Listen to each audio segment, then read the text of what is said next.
Have you ever stopped to consider how the small, seemingly harmless habits you have accumulated over the years are slowly eroding the very fabric of your life? It's a chilling thought, isn't it? These habits, so innocuous at first glance, are like termites gnawing away at the foundation of a house. You don't notice the damage until one day the walls come crashing down, and by then it's too late. I learned this lesson the hard way. And trust me when I say, the weight of regret is far heavier than the burden of change. For years, I lived on autopilot, going through the motions without questioning whether my daily routines were serving me or sabotaging me. I told myself that these habits didn't matter, that they were just minor quirks of my personality. But oh, how wrong I was. One fateful day, I found myself sitting alone in a dimly lit room, staring at the remnants of a life I barely recognized. My health was deteriorating, my relationships were strained to the point of breaking, and my sense of purpose had all but vanished. It was as if I had been sleepwalking through life, only to wake up and realize I had lost everything that truly mattered. The moment of clarity hit me like a freight train. I remember looking in the mirror and seeing not the person I wanted to be, but a stranger who had let life pass them by. The vibrant spark that once defined me had dimmed, replaced by exhaustion, bitterness, and a profound sense of emptiness. I realized with gut-wrenching clarity that the habits I had dismissed as insignificant were actually chains, binding me to a version of myself I no longer wanted to be. Each unexamined behavior was a thread unraveling the tapestry of my life, leaving behind a tattered mess of missed opportunities and broken dreams. What terrified me most was the realization that I wasn't alone. Countless others were trapped in the same invisible prison, oblivious to the fact that their lives were slipping through their fingers. We tell ourselves comforting lies that it's too late to change, that our habits are harmless, that we'll deal with the consequences later. But deep down, we know the truth. Every day we delay taking action, we're trading precious moments of our lives for fleeting comfort. And the cost? It's astronomical. But here's the thing, it doesn't have to be this way. You have the power to break free from these destructive patterns before it's too late. Imagine waking up every morning with a renewed sense of purpose, knowing that you're actively shaping the life you want instead of passively watching it slip away. Imagine reclaiming the joy, vitality, and fulfillment that you thought were lost forever. This isn't just about making small adjustments. It's about transforming your entire existence. So take a long, hard look at your own habits. Are they serving you, or are they silently undermining everything you hold dear? If you wait until disaster strikes, you may find yourself standing amidst the wreckage of your life, wondering how it all went so wrong. Don't let that be you. The time to act is now. The first habit that nearly destroyed me was my blind acceptance of everything others said, particularly my husband's words. For years, I lived under the suffocating weight of his expectations, too afraid to question or challenge him. It wasn't just about agreeing with him, it was about silencing my own voice, burying my instincts beneath layers of compliance. At first, it seemed harmless enough. After all, isn't compromise part of any marriage? But what started as small concessions soon spiraled into something far darker, a psychological prison where I lost not only my identity, but also everything I had worked for. It began subtly. He would tell me how to dress, who to spend time with, and even what opinions to hold. I told myself this was normal, that every couple has disagreements They need to smooth over, but the cracks in our relationship widened with each passing year. The turning point came when he placed a stack of documents in front of me one evening, insisting I sign them without reading. "Trust me," he said, his tone firm yet reassuring, and so I did. Why wouldn't I? He was my husband, the man I loved, the person I believed had my best interest at heart. But oh, how wrong I was. Those papers turned out to be legal agreements transferring all our shared assets, our home, our savings, everything, into his name alone. When I discovered the truth months later, it felt like the ground beneath me had been ripped away. I confronted him, trembling with rage and disbelief, but instead of remorse, I was met with cold indifference. "You signed them willingly," he sneered. "Don't act like you didn't know." The realization hit me like an icy dagger. I had no power left. My silence, my willingness to accept his words without question, had cost me everything. What followed was a descent into unimaginable despair. The emotional abuse worsened. Constant belittling, isolation from friends and family, and I found myself trapped in a life I no longer recognized. My once vibrant spirit was extinguished, replaced by a hollow shell of who I used to be. The breaking point came on a frigid winter night. Alone in the house we once called home, now stripped bare of furniture and warmth, I sat on the floor clutching a bottle of pills. The weight of my losses pressed down on me like a leaden blanket. My independence, my dignity, my very sense of self. I thought about ending it all, about finally escaping the torment that had consumed my life. In that moment, I truly believed there was no way out, no hope for redemption. But then, through the fog of despair, a memory surfaced, a conversation I had had years ago with a close friend who had overcome similar struggles. She had told me, "Your voice matters. Don't let anyone take that away from you." Those words became my lifeline, pulling me back from the brink. Looking back, I realize how dangerous it is to surrender your agency to another person. Blind trust can be a weapon wielded against those who refuse to question or stand up for themselves. That lesson came at a devastating cost, but it taught me the importance of reclaiming my voice, not just in relationships, but in every aspect of my life. If I had questioned him earlier, if I had trusted my instincts instead of suppressing them, perhaps I could have avoided the nightmare that unfolded. But regrets are useless unless they fuel change. And change is exactly what I vowed to pursue, no matter how difficult the journey ahead might be.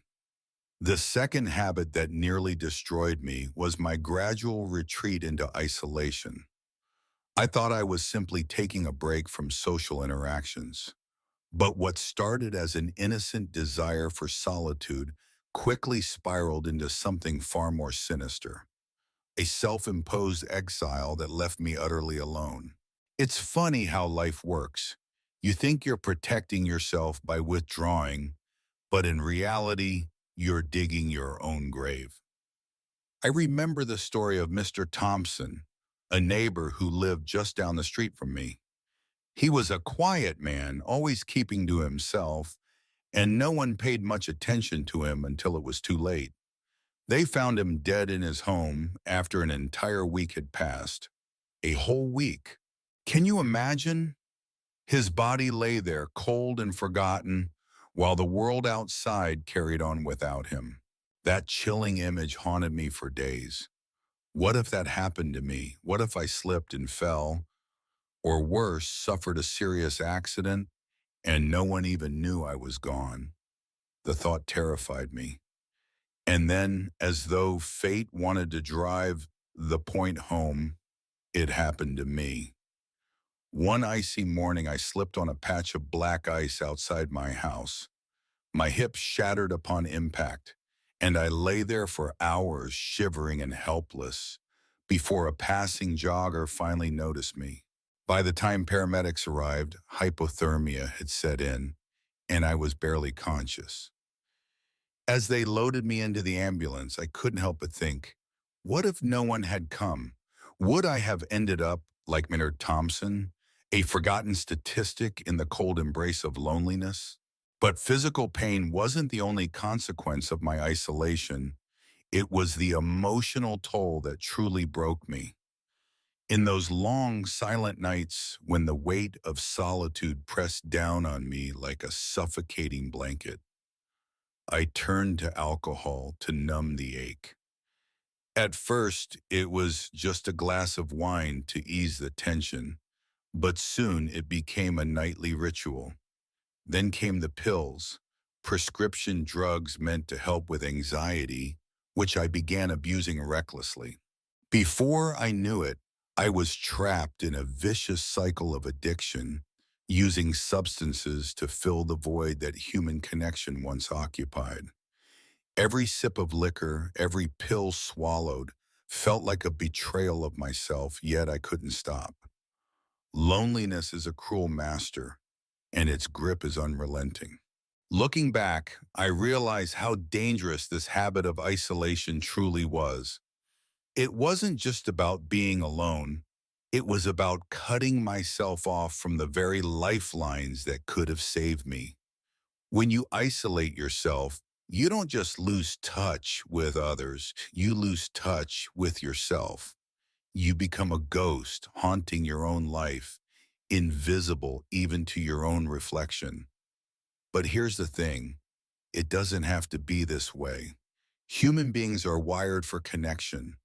We need it to survive, to thrive. Whether it's a simple phone call to an old friend, joining a community group, or striking up a conversation with a stranger at the coffee shop, every interaction matters. These small moments of connection are the threads that weave the fabric of our lives, holding us together when everything else feels like it's falling apart.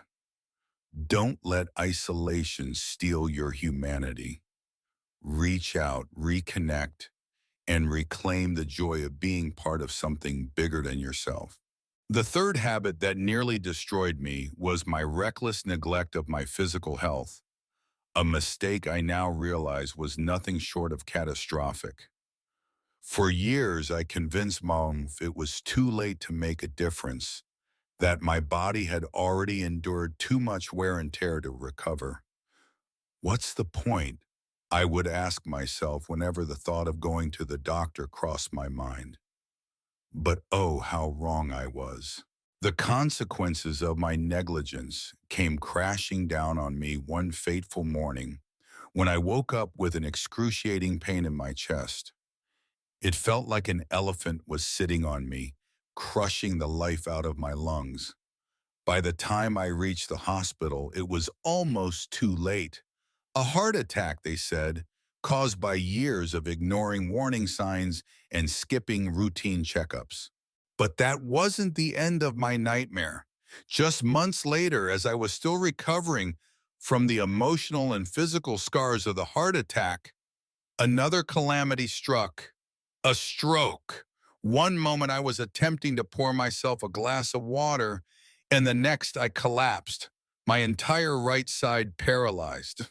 The doctors explained it was a direct result of unmanaged high blood pressure, something I could have controlled if only I hadn't dismissed those nagging headaches and dizzy spells as just part of getting older. My world crumbled around me as I realized I was now trapped in a body that no longer obeyed my commands.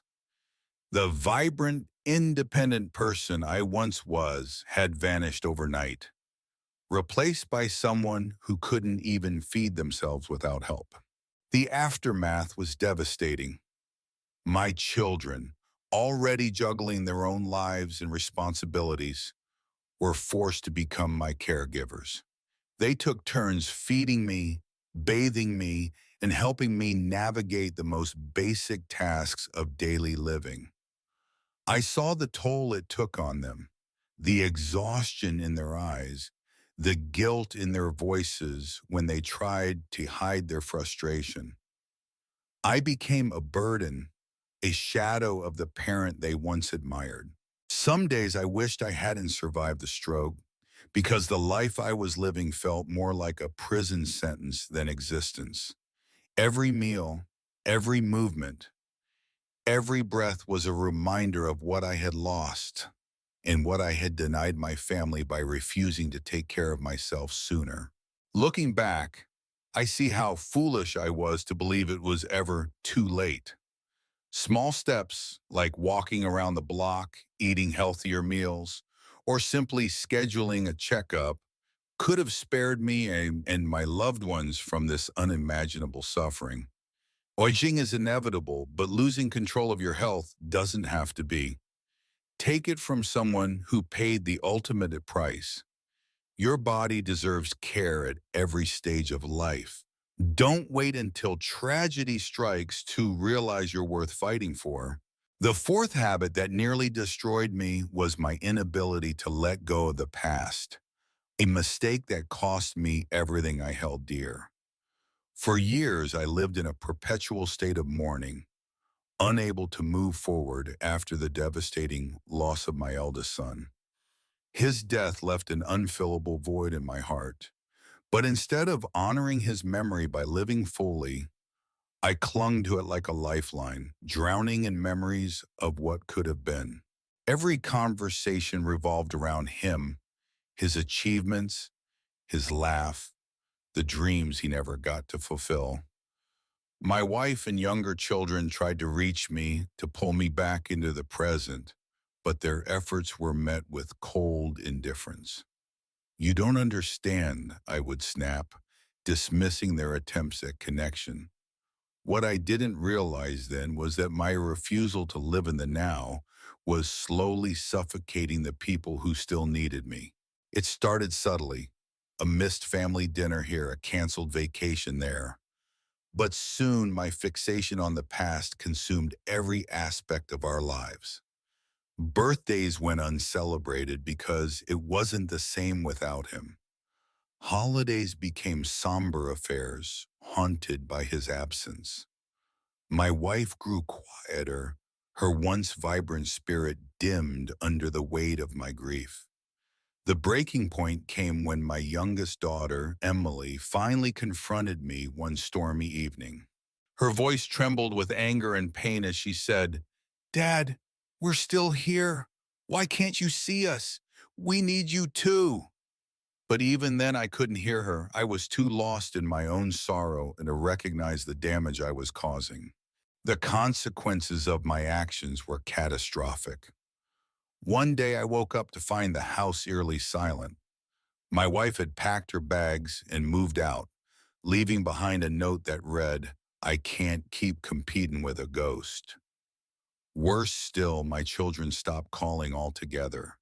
For months, I reached out to them, leaving voicemails they never returned and sending letters that went unanswered. The silence was deafening, a cruel echo of the loneliness I had inflicted upon myself. Without my family, life felt meaningless. The walls of my home seemed to close in on me, each room filled with memories that now mocked rather than comforted me. Depression set in like a relentless storm, clouding every thought, draining every ounce of joy from my existence. In those darkest moments, I contemplated ending it all. What was the point of going on when I had already lost everything? But fate intervened in the form of an old friend, Mark, who showed up at my doorstep one rainy afternoon. He didn't offer platitudes or empty reassurances. Instead, he forced me to confront the truth about my behavior. "You're not honoring your son's memory by destroying your family," he said bluntly. His words hit me like a sledgehammer, shattering the illusion I'd built around my grief.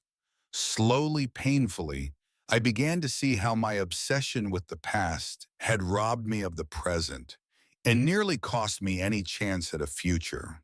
Rebuilding trust with my family was the hardest thing I've ever done. It required humility, patience, and an unwavering commitment to change.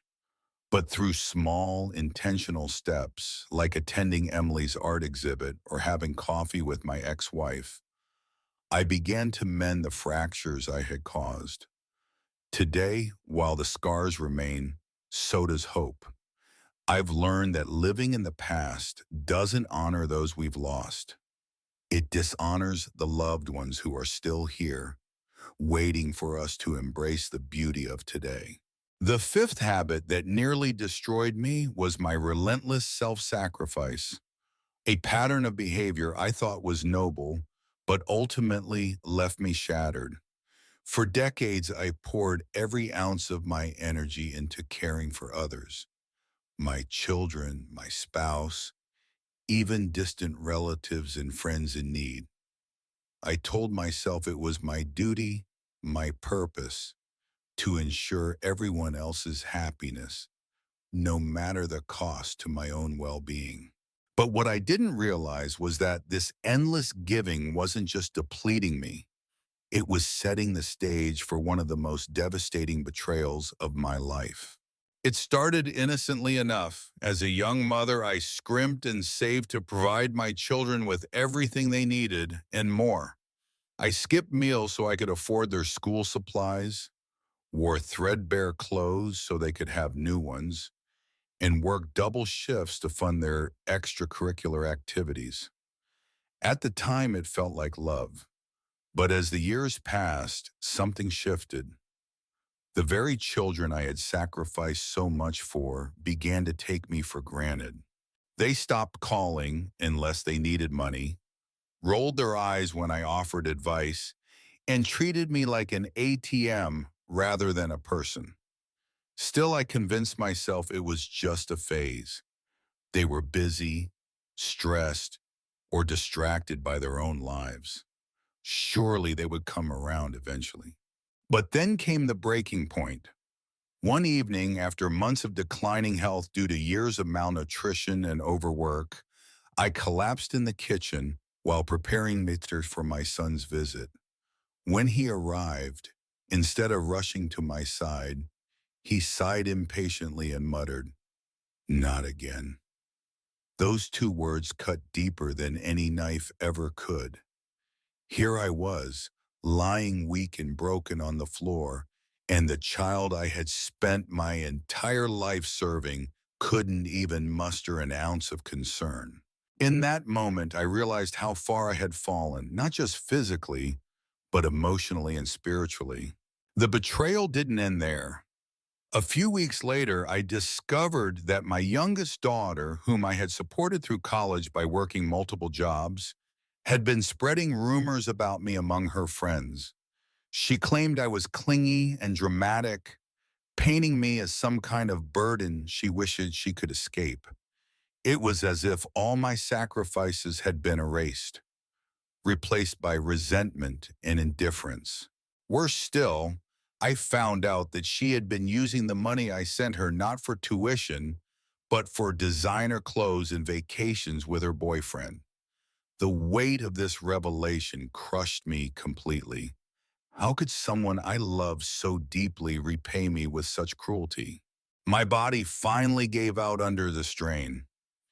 Years of skipping meals to save money, combined with chronic stress, led to a diagnosis of stomach cancer, a disease brought on by neglecting my own needs for far too long. Lying in that hospital bed, hooked up to machines, I couldn't help but wonder, was it worth it? Had all those years of sacrifice truly made a difference? Or had I simply thrown away my life for people who didn't value it? Looking back, I see now that my mistake wasn't just about giving too much. It was about failing to recognize my own worth. By constantly putting others first, I had taught them to see me as expendable, someone whose needs didn't matter. But here's the truth. You cannot pour from an empty cup. If you don't prioritize your own happiness and well-being, you won't have anything left to give. Not to your family, not to your friends, and certainly not to yourself. Stop sacrificing your joy for people who may never appreciate it. Your life is precious, and you deserve to live it fully without apology. The sixth habit that nearly destroyed me was my refusal to acknowledge my physical and mental limits, a mistake that pushed me to the brink of disaster. For years, I convinced myself that admitting weakness was a sign of failure, that saying I can't meant I was somehow less capable or valuable. But oh, how wrong I was. The consequences of ignoring my body's warnings came crashing down on me one fateful afternoon when I decided against every instinct to lift a heavy piece of furniture by bit of my hip shattered under the weight, leaving me sprawled on the floor in excruciating pain. It wasn't just the physical agony, it was the humiliation of realizing I had ignored my own limitations, thinking I could still do what I did decades ago. That injury marked the beginning of a long, grueling recovery process, one that forced me to confront the harsh reality of my mortality. But the nightmare didn't end there. Just months after the accident, another catastrophe struck. I got into a severe car crash because I refused to admit my eyesight was failing. Despite blurry vision and frequent headaches, I stubbornly continued driving, telling myself, it's fine, I've been doing this for years. One rainy evening, as I struggled to focus on the road ahead, my car skidded off the highway and slammed into a guardrail. Miraculously, I survived, but the emotional scars ran deeper than any physical wound. The paramedics told me I was lucky to be alive, but all I could think about was how reckless I had been, how my pride had almost cost me everything. What made these incidents even more unbearable was the toll they took on my mental health. Each time I pushed past my limits, each time I said yes when I should have said no, I felt myself slipping further away from who I truly was. Exhaustion became my constant companion, a relentless shadow that followed me everywhere. I was running on empty, pouring out energy I no longer had, trying to prove something to people who weren't even paying attention. The worst part? No one forced me to do any of it. It was my own inability to set boundaries, to recognize when enough was enough, that left me utterly depleted. Looking back, I see now that my obsession with proving my strength was actually a form of self-destruction. By refusing to listen to my body and mind, I wasn't being brave, I was being reckless. Aging isn't about giving up. It's about adapting, evolving, and honoring the incredible vessel that has carried you through so many years. Ignoring your limits doesn't make you stronger, it makes you vulnerable. Vulnerable to accidents, illnesses, and burnout. And yet, society tells us that admitting we need help is a sign of weakness. That lie kept me trapped in a cycle of overexertion and denial until I finally hit rock bottom. Rebuilding my life required radical honesty with myself and others. I had to learn to say no without guilt, to ask for help without shame, and to prioritize rest without feeling like I was letting anyone down. It wasn't easy. Letting go of the idea that I had to be invincible felt like losing a part of myself at first. But slowly, painfully, I began to understand that true strength lies not in pushing beyond your limits, but in knowing exactly where those limits are and respecting them. Today, I live with intention, honoring both my capabilities and my boundaries. And while the journey hasn't been easy, it has taught me one invaluable lesson. You don't have to break yourself to prove your worth. Your limits aren't only constraints, they're guidelines for living fully, safely, and joyfully. The seventh habit that nearly destroyed me was my reluctance to embrace intimacy in my later years, a mistake that almost cost me my marriage and my health. For years, I convinced myself that sexual relationships were no longer relevant after a certain age, that passion and desire were reserved for the young. This belief created an emotional chasm between my spouse and me, one that grew wider with each passing day.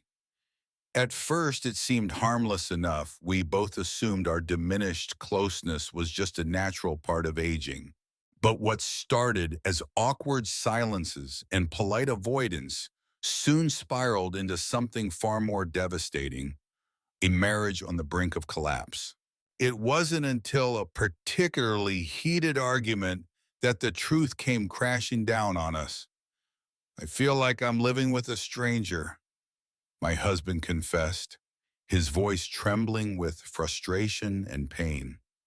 His words hit me like a thunderclap, forcing me to confront the reality I had been ignoring. Our lack of physical intimacy had eroded the foundation of our relationship. We weren't just distant physically, we were emotionally disconnected. Two people sharing a home, but not a life.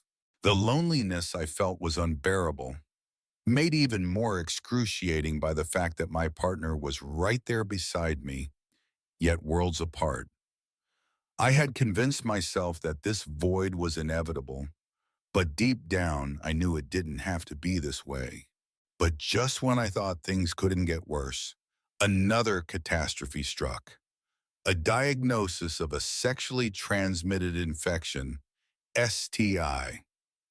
In a moment of weakness, I had sought intimacy outside our marriage, believing it would fill the emptiness I felt. Instead, it brought shame, guilt, and a terrifying health scare that could have ended far worse.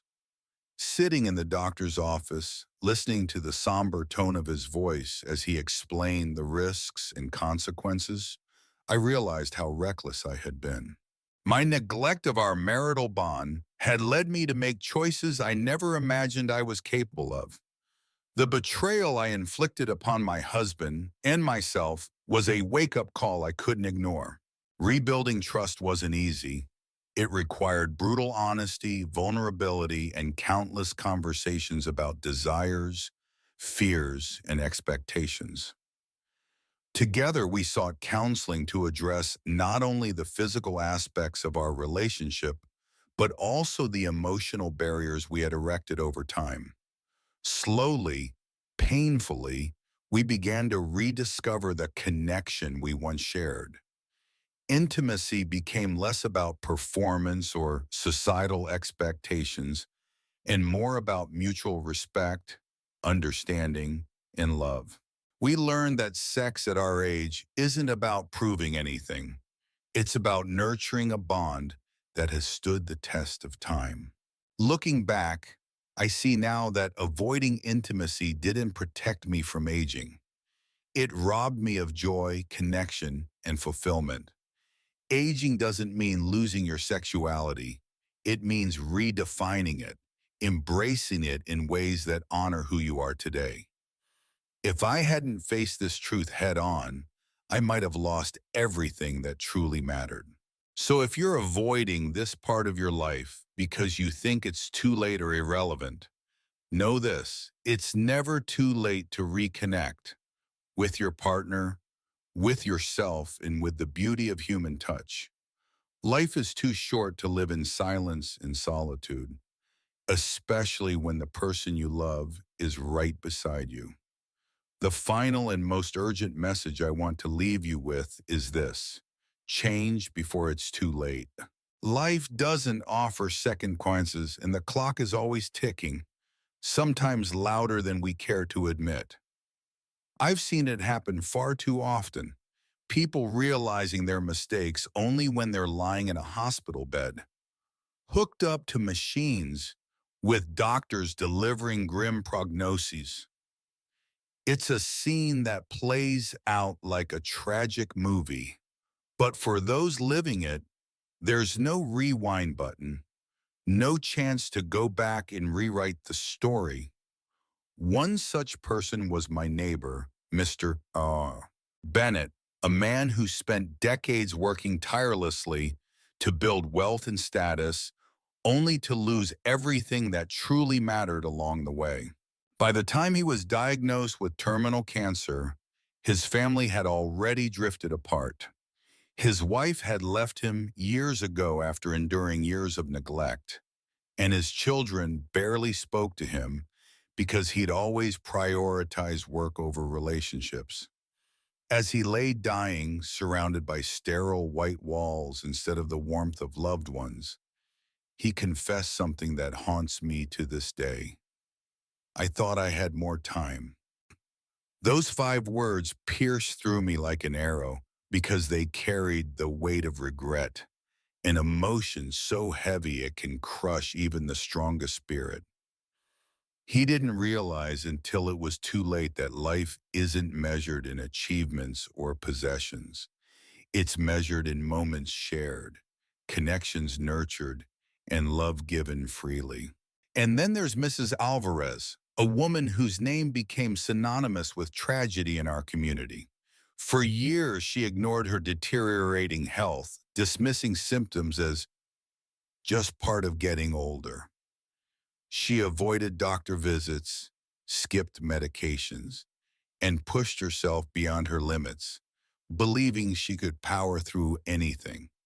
But her body eventually rebelled against her negligence. During a routine errand one afternoon, she collapsed in the middle of the grocery store aisle. By the time paramedics arrived, she was unconscious. When she woke up days later in the ICU, she learned the devastating truth. Years of untreated diabetes had led to kidney failure. The doctors told her she would need dialysis 3 times a week just to survive. Sitting beside her bed, gripping her frail hands, I saw tears streaming down her face, not from physical pain, but from the unbearable realization that she had squandered her chance to live fully. These stories are not isolated incidents. They're warnings etched into the fabric of reality itself. Too many of us drift through life on autopilot, convinced that tomorrow will magically solve today's problems. We tell ourselves comforting lies. I'll start exercising next month. I'll reconnect with my kids when things calm down. Or I'll pursue my passions once I retire. But here's the brutal truth. Tomorrow isn't guaranteed. Every moment you delay taking action is another moment lost forever. And when the end comes knocking, whether unexpectedly or gradually, it won't ask if you were ready. It will simply take what remains, leaving behind a lifetime of unanswered questions and unfulfilled dreams. Think about it. How many times have you postponed joy? How often have you sacrificed your own happiness for obligations, fears, or excuses? Maybe you've been avoiding difficult conversations, neglecting your health, or letting friendships fade because reconnecting felt too daunting. Perhaps you've silenced your desires, convincing yourself that others' needs matter more than your own. Whatever the reason, whatever the justification, the result is the same.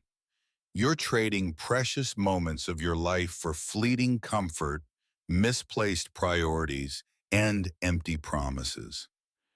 Is it worth it? Really, is it? Life is fragile, unpredictable, and achingly short. Yet within its brevity lies its greatest gift. Urgency.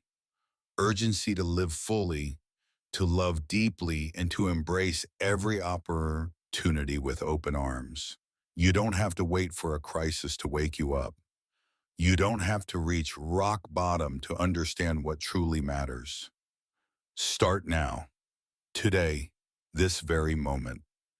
Take inventory of your habits, your choices, your relationships.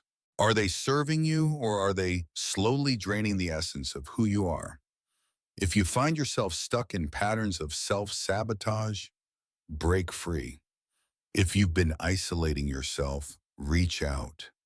If you've been neglecting your body, nurture it.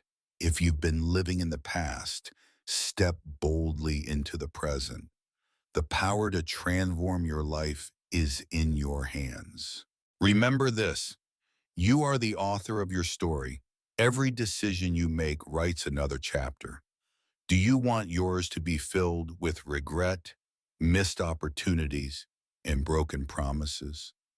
Or do you want it to be a testament to courage, growth, and fulfillment? The choice is yours, but the window of opportunity is closing faster than you think. Don't let fear, complacency, or doubt hold you back. Act with intention. Live with purpose. Love without reservation. Because at the end of the day, none of us gets out alive. Death is inevitable, but how we live is entirely up to us. Will you spend your remaining days clinging to old habits that no longer serve you? Or will you rise above them, creating a legacy of joy, connection, and meaning? The answer lies within you. So I implore you, don't wait for catastrophe to force your hand. Change now, before it's too late.